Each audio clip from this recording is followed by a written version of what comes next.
All right, we're heading now to the third and last session of today's webinar. Again, it'll be a 30-minute session with 10 minutes or so for questions and answers.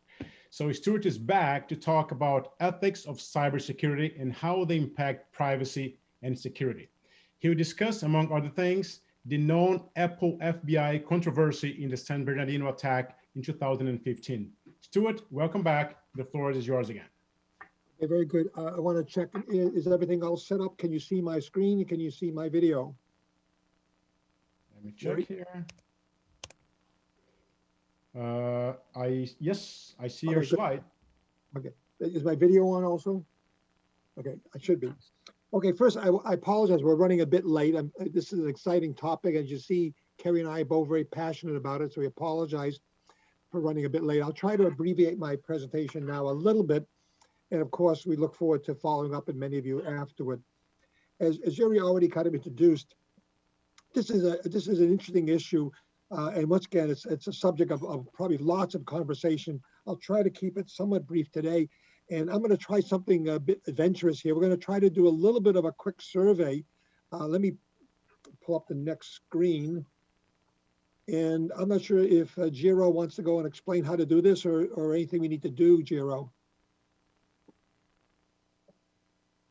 Okay, so what you should see in front of you is a questionnaire, and we'd like to have you pick one of these choices. So let's assume for a moment here now that we're all concerned about privacy. We're all concerned about security. Those are things that most of our mind. But if it turns out, and I'll give you examples in a few minutes, that there is a trade-off, you cannot have absolute in both of them. You can have more or less complete security, but giving up much of your privacy. You can have almost complete privacy, but having to give up almost all of your security or some linear variation of those. So could each one of you quickly vote, if you had to make that trade-off, would you choose to have security dominating or privacy dominating, or on that sliding scale, where would you put yourself? So could each one of you quickly put in your preference?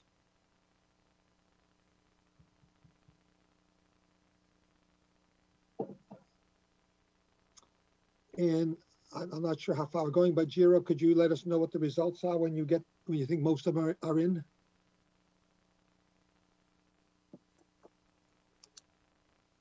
Okay, so so let's see, 19, 21, 27, 23. So what you see here, the important thing I want to point out is that there's not agreement. So each one of us sees the situation somewhat differently. There's many people are kind of sitting on the fence in the middle. That seems to be the largest one. But then you can see people at both extremes. So with that kind of as kind of a sense of where we're starting from, let's go and paint the scene. I'm going to give you a number of possibilities. I'm going to mention them real quickly now, and then I'll come back to them later on to explain what they mean and why they're relevant. So let's consider the following things. And I'm not asking you to vote on these, but just think about it in your head. First thing is, let's assume the government discovers that there's a vulnerability in your system. We often refer to this as a zero-day vulnerability. That is a vulnerability that nobody is aware of yet. This is an unknown problem. And they decide to keep that. In other words, they find that there is a unlocked back door, let's say, in your information systems that they now are aware of and they could in theory use in the future, and they do not let you know that they've discovered that flaw in your system. That's one possibility. Let's say the government comes to your company and asks you to do the following things. They ask you to say, if you do discover any vulnerabilities in your system, we want you to let us know about them and just don't tell anybody else about them and don't bother to fix them. They want your system is actually very good. In fact, it's too good. We'd like to have you reduce the safety of your system so that it is easier for the government to break in. Not too easy, but it makes it possible for the government to break into your system. Or they want you to install what's often called a backdoor, a special password where the government can get into your system. So those are a number of things. I want you to just in your head think about if someone came to you and knocked on your door and asked you to do these things for you in your company, how you would feel about them. We'll come back to these later on. So as Yuri just mentioned, I'm going to go back, roll the clock back a little bit to 2015 and such. As you'll see the situation still applies today, but it's a great example because it's well documented and has a lot of interesting aspects to it. In 2015, as many of you may recall, two individuals attacked a regional center in San Bernardino, California, killing 14 people and wounding another 22 people. And one of the big concerns that the FBI had was whether these were individuals operating on their own or they may be part of a larger conspiracy. So that was kind of the situation we want to look into. But we also want to generalize this. So we're going to discuss the events that took place over the next few months. So the FBI was concerned that these individuals may be affiliated with ISIS. In fact, ISIS had in fact posted on their website the great courageous work of their supporters, if you will. When the FBI investigated the house that they were in, they found a computer and 3 cell phones. The computer hard drive and 2 of the phones had been smashed, and there was no data retrieval on them. But there was one iPhone 5C that Farouk had that in fact still did work. And so that became the focus of the investigation. Now I'm going to go through this kind of quickly for those of you who are not experts in the iPhone 5C and the iOS 8. There were 3 forms of protection it had. The first thing, as many of you know, on your normal cell phone, particularly iPhone, you can have a 4-digit passcode, but you also have the option of a 6-digit passcode. So that means instead of having 10,000 possibilities, there could be up to 1 million possibilities. And as Carrie mentioned earlier, the more more length of your password, or in this case, the more digits in your passcode, the harder for someone to guess the correct one. Secondly, this is something that's a little subtle, is that there was a minimum delay. In other words, if you typed in one passcode and it didn't work, there was a minimum delay before you could type in the second passcode. That delay is 80 milliseconds. That meant it would take you 20 hours to type in every single one of the codes. But more importantly, I don't know how fast a typer you are. I don't know if I can type a second code in 80 milliseconds. But there are technologies you could use to actually rapidly type in more and more codes. And this minimizes the speed by which you can type those codes in. But if you think about it, 20 hours is not a huge amount of time.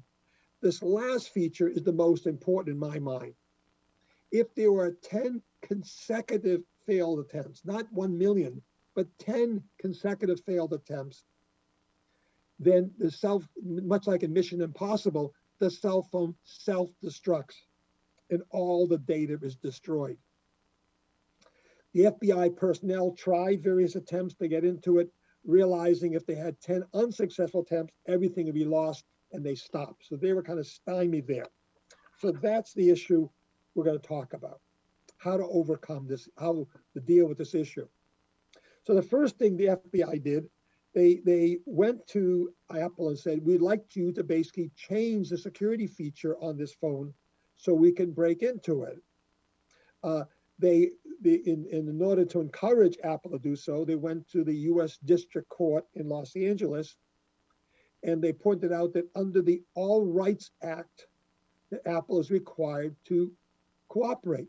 Now, I'm not a lawyer, and once again, if there's a lawyer in the audience, we'll be glad to try to get his involvement. But basically, the All Rights Act basically says that as a citizen, you have an obligation to assist law enforcement in their activity in trying to help protect us. And in fact, this particular All Rights Act dates back to 1789. I'm sure the founders of our country had iPhones in mind at that time. So that's the situation. So here's the question. Number one, on February 17th, FBI made their request to Apple. Apple's CEO, Tim Cook, responded by saying, although there's been a long debate regarding companies and electronically protected, and even though he says we do want to be supportive of it, we do not believe that providing this information to the FBI would be the right thing to do. And we believe that doing so would threaten the data security of everybody's civil liberties. Now, I believe, Jiro, we have a quick poll here.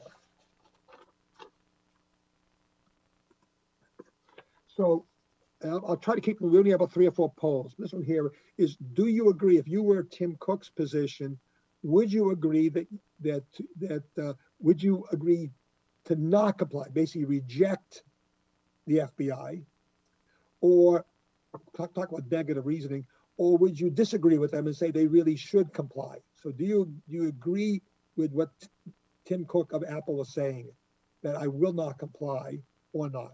Do you agree with him or not?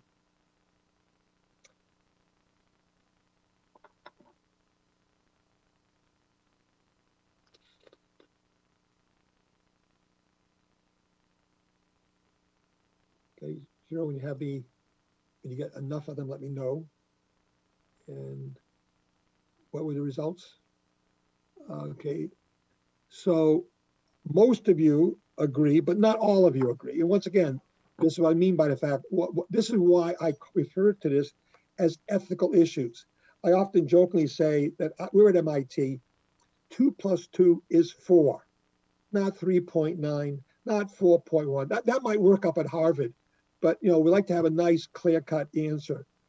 Ethical issues usually don't have clear-cut answers. We can legitimately disagree as to what we think the answer should be. Now, one of the things that Tim Cook mentioned, though, was that doing so, agreeing with the FBI, would create a threat to data security for millions of people. How could that be true? Well, this is a great slide here. What it says here, even though they're asking for only Apple's help in breaking into this one phone, the question is that once you develop the technique for breaking into this one phone, it's not clear how that technique will then be used. And so, for example, it's similar to what I referred to earlier as this controversial back door, a secret code that the government can use to get into the software. And Apple's view is if it helps the FBI this one time, it might be forced to act in the future, even if it wasn't due to national security or other reasons. And of course, as we've noted in the past, in the case of other, quote, secrets the government have been broken into. So how do we know once that key is given to the government that the bad guys won't somehow steal that key and be able to break into phone whenever they want to? The other issue is, are these concerns realistic? And I won't go for all the aspects of it, but it's interesting that the arm of the ISIS were advertising that we recommend using encrypted applications to maintain privacy. Imagine an Apple commercial say, we are recommended by ISIS. That's how secure we are.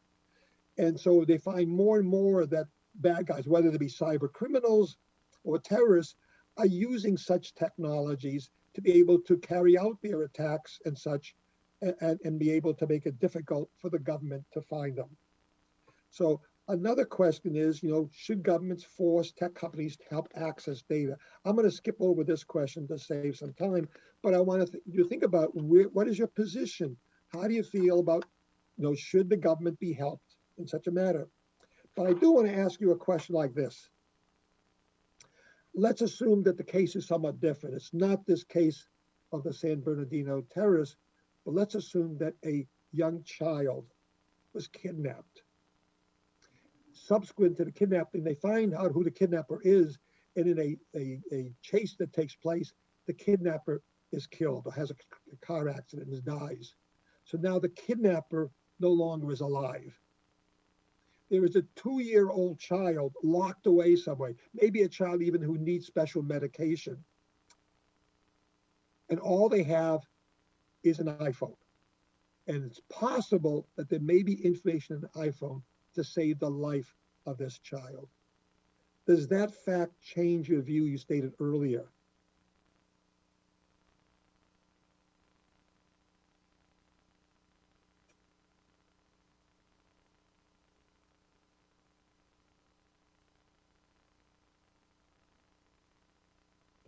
Okay.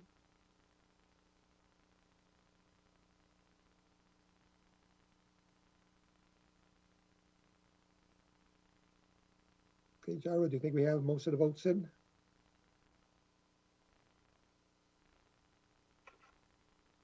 So I can see here, once again, not everybody, but about a third of you changed your vote. So the reason I'm saying this is the circumstances. And once I won't go for it now, but this makes it much more personal. We've had a number of cases where people have actually gotten quite emotional when we've done this in some of our classes, when they think about what would happen if it was their child, in fact, who was suffering under these circumstances.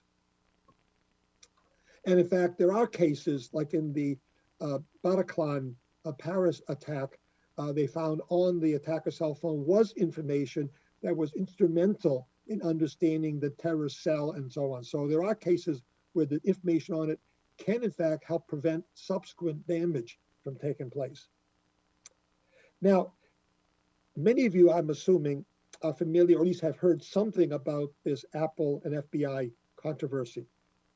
But I don't know how many of you are familiar with the LavaBit case. In other settings, when we had a live audience and I was able to have a show of hands, usually it's either none or maybe there's one or two people have.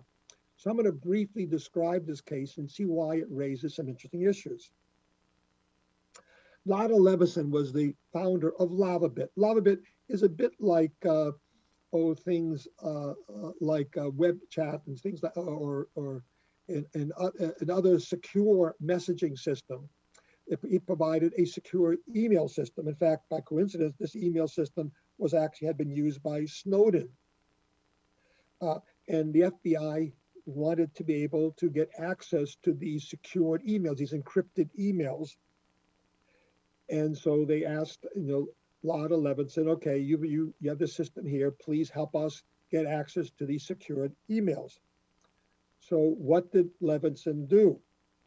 Well, the first thing he did, he contacted Apple. He said, well, you guys are facing a similar situation at about the same time frame.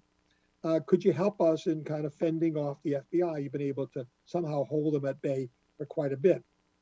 But it turns out the lawyer said, I'm sorry, you're a small firm. We charge high fees.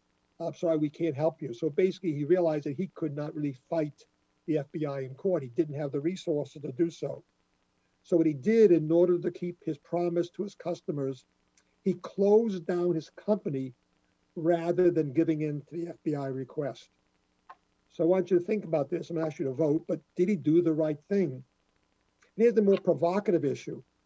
What if it turned out that Apple had a choice, similar to Levinson, in that either they would have to give it away or for whatever reason, they'd have to shut their company down, or they would have to cut them down in order to protect customer data.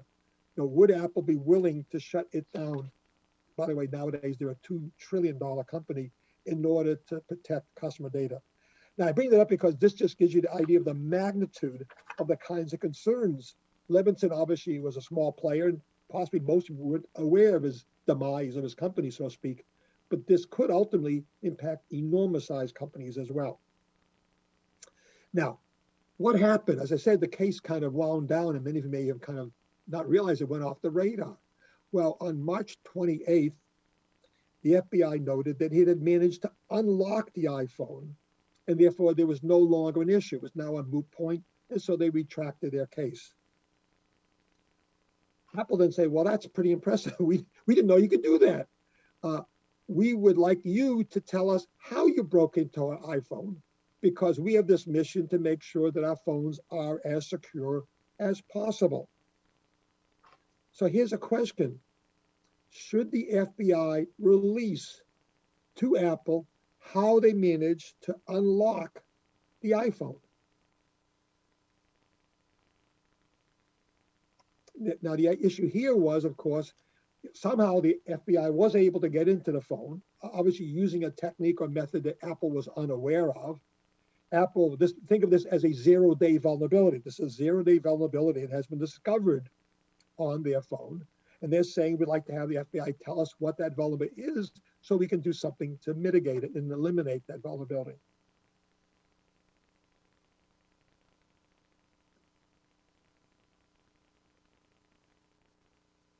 And Jared, what's the results now? So once again, 36 say yes, and 64 say no. Once again, if we had more time in a live setting, it's always interesting to ask people what was the reasoning for one or the other. And in any case, should Apple try to prevent this from being used? Well, let me tell you how this worked. It turns out, and ironically, in this case here, the FBI could not tell Apple anyways, because it was not the FBI that unlocked the phone. A company named Celebrite, which is a Israeli vendor that's a subsidiary of a Japanese company, is the one that broke into it. Neither one of which necessarily would fall under the typical US jurisdiction. They have a service called the Advanced Unlocking and Extraction Services that allow it basically to break into any one of a variety of Apple devices, including the iPhone, the iPad, the iPod mini, and so on. The way this service works is the police would send the device to Celebrite, where they would unlock the phone and either give it back to the investigators or give the data back, whatever they prefer. And I don't know what the current price is today, but the last time I looked into this service, it costs about $1,500 per unlock. I'm not asking you to vote on this, but the question is, should Celebrite release how they unlock the iPhone, the Apple? If you think about that, if they did that, of course, that's giving up their business model. So there's a serious question of why would Celebrite do that? And question is, would you be concerned about this? Because in theory, any, quote, police authority or judicial authority, presumably anywhere in the world, could send them an iPhone or whatever other services they can break into and provide the way to get into that service. So this means in some sense that the security of what you think is secure services may not be all that good. Okay. So I don't think we have time for this. So I'm gonna skip over doing a vote on this if you don't mind. But I want you to think about this in the back of your mind. Let's assume almost back to my slide number 2, I think. Let's assume the following things might happen, all of which kind of played a role in the case we just discovered. What if the government says we want you to help us to hack into data, into private individuals or private companies? Or the government wants you to put a backdoor into your systems so they could at any time get data out of your system. Or require you to reduce the level of security in your system so that it'd be easier for the government to break in. Still enough security so the average thief couldn't break in. But obviously, if the government break in, possibly other governments could break in. Or do you view it as an authority, as to encourage technology companies, such as Apple and others, to develop systems that are as secure as possible, even if they become uncrackable by governments? So these are a variety of things, all of which quite plausibly either have or could happen in the not too distant future. All of these things in one way or another played a role in the Apple case. Now, some of you may say, well, gee whiz, that was a number of years ago, and it was an interesting issue, and I hopefully raised a few provocative questions for you. But is this just old news? Well, not quite so old news. Just a few months ago, the United States, United Kingdom, and Australia contacted Facebook and said, we want you to create a backdoor off access to encrypted messages so we can get them. And as we recently reported in an article we had in the Harvard Business Review, there are similar issues regarding TikTok and WeChat and others. So this, although the story we just went through goes back several years ago, it is still current news today. So why am I bringing this to your attention? Well, as we've seen in my presentation and also in Kerry's presentation, we're living in an increasingly data-rich, internet-connected age. Data about you is being connected all the time in many ways. I think I mentioned the fact that I have an internet-connected toothbrush. Your data is being collected about your customers, your suppliers, and about you. So you have 2 roles in this world. First, you're a citizen, and how you feel about these things, and collectively your colleagues and other citizens feel about things, will help to impact government policies. And as a manager, as many of you are, in your company, you'll be setting company policies, both what your company does and how it responds to various types of requests. So although there are technology issues lying behind this, many of these issues are managerial issues that require leadership and you're involved. So I hope this is somewhat provocative. I hope it raise some things for you to think about. And I know we're running a bit late, but I'd be glad to answer a few questions.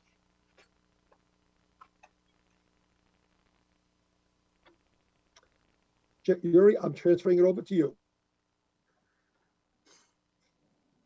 Okay, so thanks for the presentation, Stuart. I knew only a little bit about this controversy, Apple FBI, but it's great to hear from you, who apparently knew a lot of the details. And yeah, you see, like always, a lot of like the 1/3 of people think yes and no, and then even when you change like the topic about the child, right? So people, myself included, so we as panelists, we cannot vote. Sophia and I were, oh, sorry, I can't vote. But yeah, so you may change your mind depending on on the scenario. Yeah. So questions, yeah. So one of the questions, let me see if I lost it. Okay, actually, it's a comment, but where it's about the Apple backdoor. I think I lost the question. One of the attendees was basically mentioned, well, so apparently it looks like that Apple, they had the backdoor, but they basically didn't want to provide. So any thoughts about this? Did Apple really have a backdoor? Of course, the real answer is I don't know. Neither does Apple. But my suspicion is Apple did not have a backdoor. What in some sense, backdoor, let me explain a little bit terminology-wise. When I think about a backdoor, I think of something deliberately put in place. A special magic. For example, in the old days, a passcode of 999 was kind of the magic code and so on. I don't believe that Apple had such a backdoor. What I think they found was some way around the security that Apple had put in place. They had some way how to turn off the automatic delete the data after 10 tries. So I don't think that Apple had a backdoor. I think they had essentially a vulnerability or a flaw in their design that Celebrite and maybe others were able to find. One of the issues you're dealing with software with just typically millions, if not hundreds of millions of lines of code. Almost always there are things that people hadn't thought about. And almost always those propose vulnerabilities that an attacker could make use of. I believe that is probably what happened, but that's only speculation. Okay. So let's go then to the second, and this will be the final question, Stuart, but I'll give you more time to go through it because this is a very hot and trending topic. So from Apple to Facebook to TikTok. Yeah. So a lot's been said about TikTok. So potential acquisition by Microsoft, then now the deal with Oracle. So, and I know, you guys have been talking about it yourself, wrote something recently about TikTok, the controversy. So any thoughts? So what can we learn from you about this, the TikTok controversy, Stuart, please? Well, once again, this is a big topic and I realize we're running late, so I'll try to keep it somewhat short. Sure. I do encourage people to look at other things on our website as well as that article that we had. What we're concerned about is really the general phenomenon going around regarding the notion of national security. That is, what you're finding is that more and more countries, and although we talk a lot about the controversies between the United States and China in many of the cases you mentioned, we've studied in our research over 75 cases involving 39 different countries. So India and China have issues, the European Union and US has issues, all kinds of countries have issues. And the issue has to do with the fact that there are these devices that people are using. There are these services that people are using. And the question is the safety of the Americans at risk because of what we're getting from England? The Swiss at risk due to services they're getting from France? Everybody is worried about devices and services from other countries. Believe it or not, allies spy on each other all the time, if it's not obvious to us. And so we're finding increasingly companies are putting in barriers. The example I like to use, because it's kind of a novel one, very different one, there is a doll called My Friend Kali that is developed in the United States, sold around the world. And in fact, Germany has banned that doll because of the fact that you talk to the doll and all the conversation you have with the doll is sent to a server in Texas.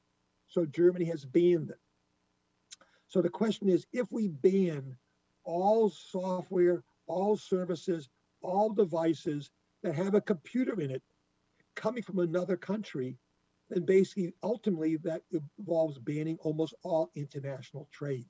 And that's our concern, that the world of international trade could freeze up. Now that sounds pretty exaggerating, but if you look at the rate at which things are happening, the term often is used is called localization. People have talked about the internet becoming the fraggy net, that is fragmented. There'll be a Russian internet, there'll be a Chinese internet, there'll be a US internet, there'll be a European internet. So all the things we think of as international trade will grind to a halt. And the reason I bring this up is the issue of unintended consequences.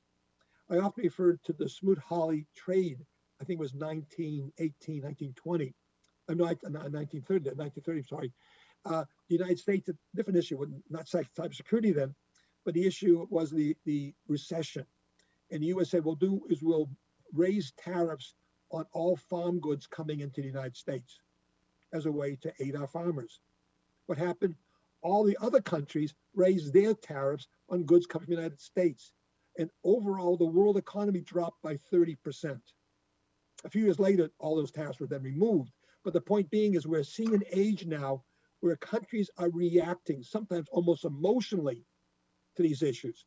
And so we're not saying what's right or wrong, just like the votes indicate, there is no right or wrong, but we really need to think through where is it leading us? That's the concern. We're taking these actions one by one on a knee-jerk basis without making a thorough analysis of where are we leading to. I'm sorry for rambling on. Hopefully that gives you a little bit of what we think of. And we use TikTok only as an example, because as I say, if you're worried about the security of TikTok, let me tell you 100 other services that are much more dangerous than TikTok that you're all using today. So any examples of other services you can think of? Well, for example, I don't know how many of you have a cell phone or an iPhone. I expect maybe a few of you do. Did you realize it knows every place you've ever been? It's deeply embedded within it, but if you go to the website, Google on it, it'll tell you how to find that. Now, once again, if you can break into your iPhone, I can find out every place you've ever been. That is a fraction of the things they think that TikTok can tell about you. And it goes on and on, and Facebook and all the others. Okay. And of course, the Marriott that Kerry broke, and it goes on and on. There's hundreds of places that have all kinds of information about you. All right, Stuart, so we're coming to the end. So any final words, anything you'd like to add to the audience about CAMS, about your work, about your research, anything, final words? Well, I welcome Carrie to also add her words as well. I think the issue is one of our missions here at CAMS really, as I said back before, is really to help people first understand that we all have an obligation to understand the risks that we have and to take a role in trying to help prevent them. Whether it be, as you mentioned before, Yuri, regarding protecting your child at home from some possible hackers, or whether it be protecting your company, or as I say, protecting ultimately our country. This is something that unfortunately is relatively new. It's been going on for a couple of decades, but still relatively new. And most of us are just going up the learning curve and understanding both the risks we have and what we can do to better defend ourselves. And I think that all of us, in the spirit of continual education and continual learning, these are things we all of us have to put our efforts into learning more. And part of our goal of CAMS is to help provide that knowledge. And thank you for the opportunity to meet with a lot of your ILP members and colleagues. Oh, it's fantastic. Any last chance? Any comments you want to add? So thank you so much for both you, Stuart, and Carrie for today, for the talk. But before you go, so just a comment to the audience, given the limited time, we do have several questions we're not able to answer. So if you are an ILP member, feel free to get in touch with your program director to talk about ways to continue the discussion. And just remember, you guys, a couple things. First, the recording of this session will be available in something around a week or so in the ILP website, ilp.mit.edu, where you can also check our next events. This is only one of the first webinars of the fall season. We're gonna have many, many webinars as fantastic as this one we had today. So again, thank you very much, Stuart. Thanks a lot, Carrie, for your thoughts and insight today. And for all those who attended, thanks a lot. The chat feature will be open so that if you guys wanna leave any comments or feedback, feel free to do it. Please stay safe, and thank you very much for participating today.